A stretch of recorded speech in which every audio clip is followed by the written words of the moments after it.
Welcome back to the DCPerform Podcast. My name is Rachael Weber. And I'm Wonil, Gregg. We have a very exciting holiday edition episode. Joining us today from United Food Bank, we have Dave Richins, who is the outgoing CEO, and the interim CEO, who is Mike Suriano. And with this being the season for Thanksgiving and harvest, what a great team to have join us as they provide food services to our communities for those that are less fortunate.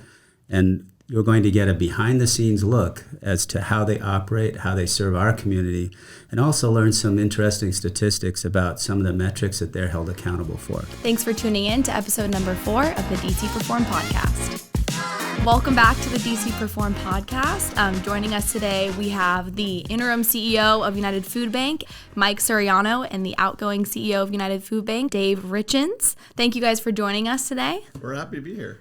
Very happy to be here. Thank you. Two outstanding individuals working to alleviate hunger in communities. It's amazing what you guys do. Yeah, and we're so excited to have you as guests on this episode in our series with it coming into harvest season and Thanksgiving and the sentiments that go along with that time of year and what you represent to the community. Want to just give a little background about your journey with United Food Bank? I came along a little bit like how Mike is interim. So, a CEO retired and they needed an interim. And that was 5.5 years ago. So good luck with that, Mike. But they were really worried about their donors and losing donor base, why they made a transition. And that's always a concern for any kind of social benefit organization. And I just fell in love with the place. I fell in love with the people. I fell in love with the mission. It was just a lot of fun. And yeah, 5.5 years later, I really enjoyed the journey. I spent most of my career, my 30-year plus career in the packaged food industry, developed a special attachment to those with food insecurity. And I joined the board of United Food Bank, actually came through the wholly owned subsidiary of United Food Bank, someone they partner closely with, a firm called Waste Not. And then when United Food Bank and Waste Not decided to merge, I came aboard the United Food Bank board.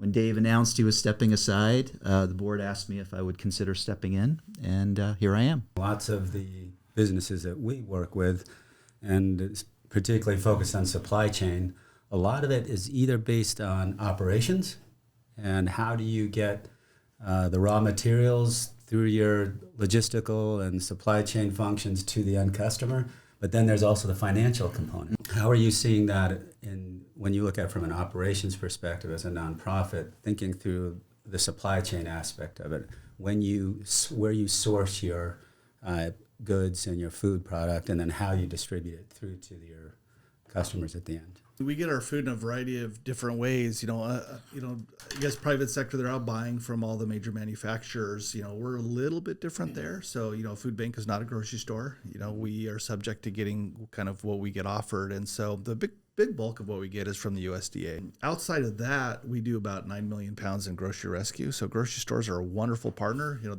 Their supply chain challenges become a blessing for families at the food bank, right? So we're able to step in instead of them throwing that food away. We're able to take the usable food. We have a produce co-op here in Arizona that we get produce and distribute throughout our service territory. And 30% of what we distribute is fresh fruits and vegetables.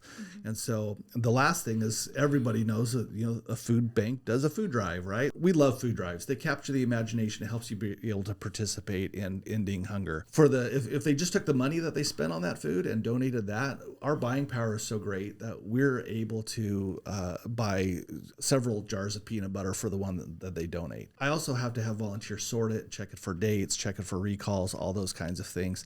And so there's a lot of labor that goes into food drives for that part of it. But for us, money is way better because we purchase by the truckload. If you think about the retail supply chain, starting with the suppliers or the manufacturers, they spend a lot of resources first figuring out, how should the products be formulated, and then studying their particular consumer that's going to walk into their particular grocery store. And our demand is more erratic. We generally know who our consumer for services are, but those services can be somewhat erratic depending upon individual circumstances. And so you have 150 partners in Arizona that you guys source food to. How did you establish those relationships with those different partners throughout the state? A lot of them approach us. Okay. So they know we're one of Feeding America's 4 distribution food banks here in Arizona. Those agency partners could be a church. It could be another social benefit organization. So all of our food is distributed is done through these agencies, as opposed to other food banks that a portion of their food is distributed directly. Collaborating with them tightly really helps us understand much better what the demand for our food is going to be. So, we mentioned earlier about some of the systems and some of the visibility. When you think about assortment and mix and categories that are done in the private sector, and then the demand and fulfillment, forecasting, and ultimately the ERP and WMS systems that enable a private sector. How do you manage that without having those tools? It's remarkably difficult. I would say we're really highly dependent upon the both historical and current knowledge of our teams. I mean, we have a tremendous team that we work with. At the food bank, they collaborate very closely with the agencies because it's the agencies that understand their unique community. Typically, an agency might serve once a week. Sometimes it might be once a month. Sometimes it might be daily. So our agency's team will do outreach with them on a regular basis to say, okay, how many did you give out last month? And then what are you seeing as far as demand? So we'll look at a 3-month rolling average and we'll try to base it on that. And then we'll try to interject a little bit of what's current events are happening. In the beginning of this year, we were doing about 22,000 emergency food bags, and we started that about February, March, 3,000 a month increases every single month as food prices and gas prices started to rise. And so, forecasting that was difficult, but our shelves are getting a bit depleted. And then what is the definition of success and the KPIs that are measured that ensures that you continue to get the support that you need? So there's a metric called meals per person in need, and they break that down by county. We share counties with other food banks, and so we don't always have 100% visibility on the food that they're putting in there, but Feeding America does. So they'll pull those all together and be able to give us those shared metrics so we can kind of see how well we're doing. During the holidays, families that are, fortunate to have access to anything they need, food is just of abundance in families. So what does that look like for families that do have food insecurities? How are you guys helping them during the holidays? What's available to them? Can you explain that whole experience? We have a strong partnership with the Mesa Convention Center here in Mesa. Thanksgiving is a food holiday. It's really ingrained in our culture in a lot of ways. When people don't get to celebrate with their families, that has a psychological toll. We need to serve and we need to help people get what they need so they can have the same kinds of celebrations as everybody else. This is not intended to be a dependency program. That your ultimate ambition is to ensure that you're providing a temporary relief to allow people to get back on their feet. Could you expand on that a little bit? My staff gives me a hard time because sometimes I say, hey, I don't want to, people don't want to come to a food bank for food. People need to be able to go to the grocery store and get their own damn food. And I say that, I know there's a little shock value in that, but that's not intended to disparage people that are struggling in poverty or struggling with a temporary, situation. And the majority of our clientele are fixed income seniors, which is shocking, I think, to most people. They don't know that. Families that come typically will see a job loss, but we really want to say, hey, why are you here? And what can we do to help you not come to a food bank for your food? And we need to partner with not just agencies distributing food on our behalf, but all these organizations that are in poverty relief. That basic need of hunger can completely overwhelm a family.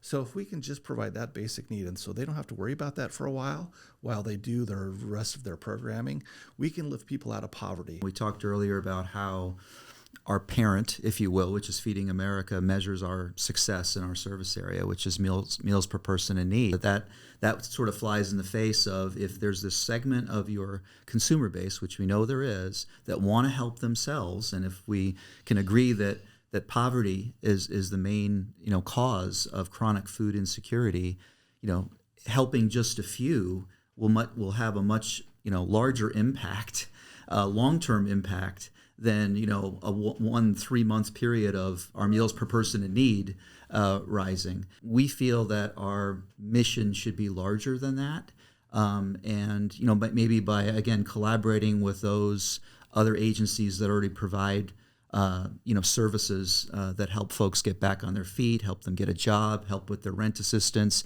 et cetera, that we can maybe provide even a larger impact.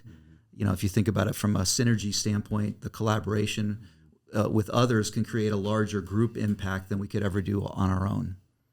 Ding, there's an aha moment. Right? I know. We love those aha moments. That's something that I think most of the listeners have no idea about. And it's that type of awareness that I think if we continue to bring that out, and the perception of how the function and how this works will help us to create that better coalition of ending poverty across the entire cycle, not look at it as individual agencies providing a singular service. All right. So what's next for United Food Bank? I mean, yesterday when we were at your facilities, there's a little rumor going around that you have a project going on right on your property down in Mesa. So what's next and how you're transforming the food bank experience? Yeah, no, we're excited about this. We had the opportunity, our next door neighbor sold his business, and the company that's there decided that it was a little outmoded for their operations. And so I was his first phone call. It says, hey, I'm looking to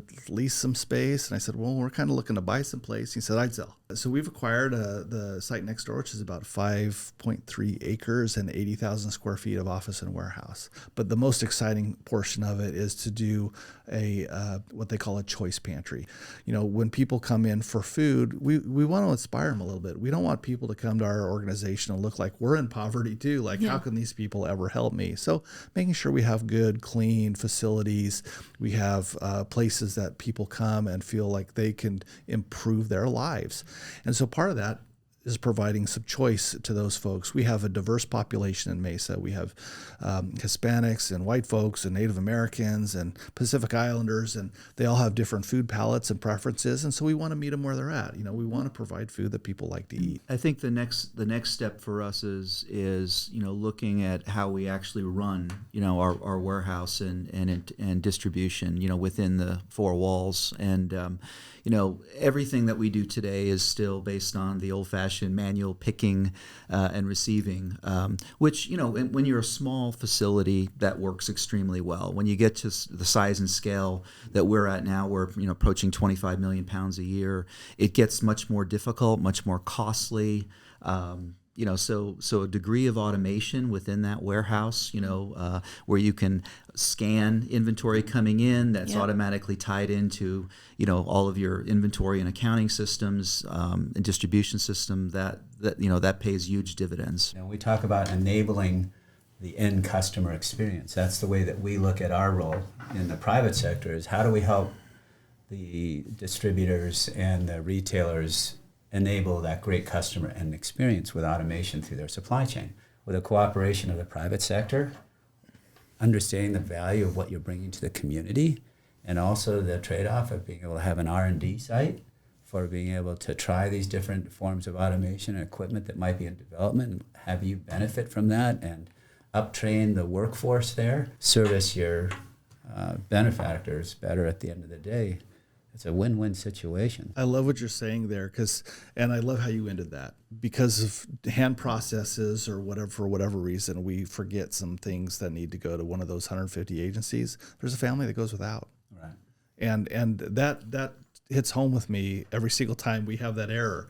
We measure that, we look at it, so we have the pieces in place, I think, to be able to communicate some of that baseline information. Why can't United Food Bank aspire towards a 99.9% accuracy rate? Why can't United Food Bank achieve a 98.9% in-stock rate? Those are things that systems and automation, you were talking about the logistics of it, help to enable those kinds of results. Of course, there's an investment process, but there's also a donation process that can occur. And if we're really ultimately going to serve our communities, and in the logistics industry, that's what we do, is provide for our communities. And maybe we need to look at it holistically, that's including everybody versus just those that are for profit. Yeah, we would invite your Absolutely. listeners. Let's play. You Yeah. know, come on over. Let's do it. Well, guys, thank you so much for joining us today. This was a really great conversation. Yeah. Thank you for having us. Yeah, we this was a enjoyed lot it. of fun. Thanks. And happy Thanksgiving. Yeah, Same to you. Same to you. And to all your listeners. Yes.